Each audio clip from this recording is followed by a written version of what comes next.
After a whole season in a summer movie, Kamen Rider Double came back in 2010 for Movie War Core, a crossover film that sees Double team up with his successor, Kamen Rider O's.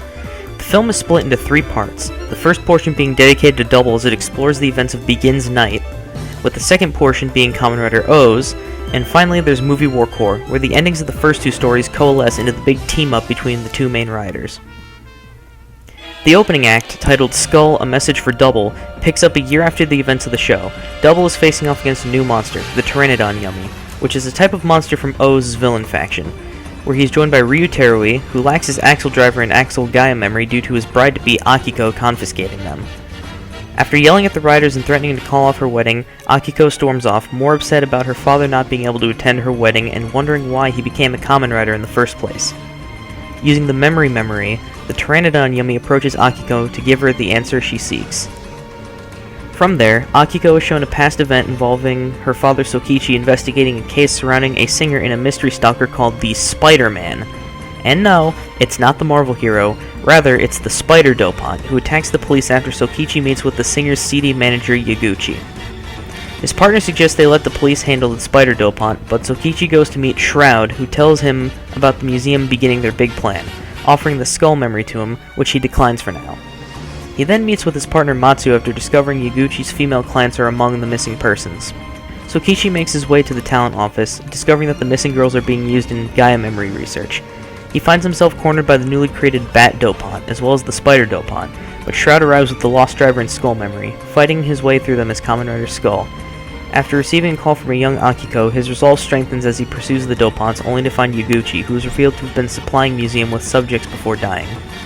Sokichi confronts Matsu, who has been the Spider Dopant all along, having chosen to do this to protect Melissa. When she admits that she doesn't love him, Matsu is pushed further into insanity, covering the city in spider bombs.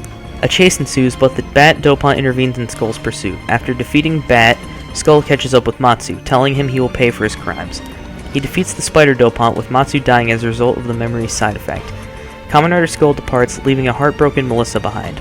Back in the present, Akiko is left horrified as the Pteranodon Yummy leaves, having claimed a memory of an intense battle needed for its goal.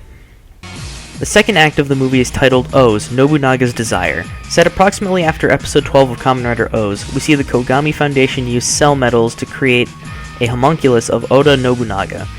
Later that day, a new samurai-looking greed attacks civilians before Kamen Rider O's steps in. Eiji finds an unconscious Nobunaga in an alley and takes him with him. Nobunaga gets a job at a software company while Ankh looks into the new greed after it kills another killer.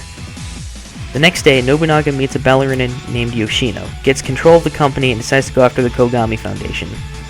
He's given the birth driver as the Pteranodon Yummy arrives to find more memories. Eiji soon discovers that Nobunaga is the monster from before and is forced to fight him as Kamen Rider O's. Meanwhile, a greed named Giru comes along and creates a female Pteranodon Yummy, which is destroyed by O's shortly thereafter. Nobunaga, suffering from a cell metal breakdown, makes his way to the hospital and heals Yoshino's injured leg. Dr. Maki of the Kogami Foundation arrives and adds 3 black core metals to Nobunaga, causing him to become a full greed, forcing Eiji to destroy him as an act of mercy. He breaks down into cell metals as the black core metals fly away. Finally, we made it to the crossover portion of the movie.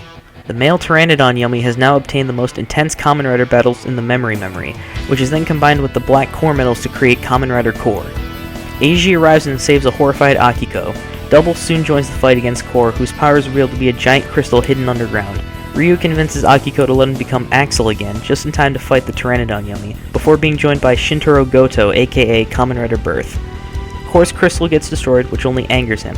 Ankh gives Eiji a set of metals which allow him to assume a new form called Tajidor Combo, and the wind from the transformation allows Double to assume his Gold Cyclone Joker Extreme form. Together, the 2 riders finish off Kamen Rider Core, who shatters apart as his components are destroyed.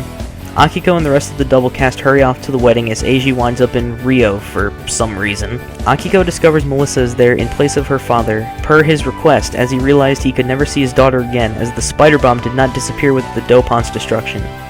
The wedding goes off without a hitch as Eiji returns from Rio with some souvenirs. So that was Movie War Core.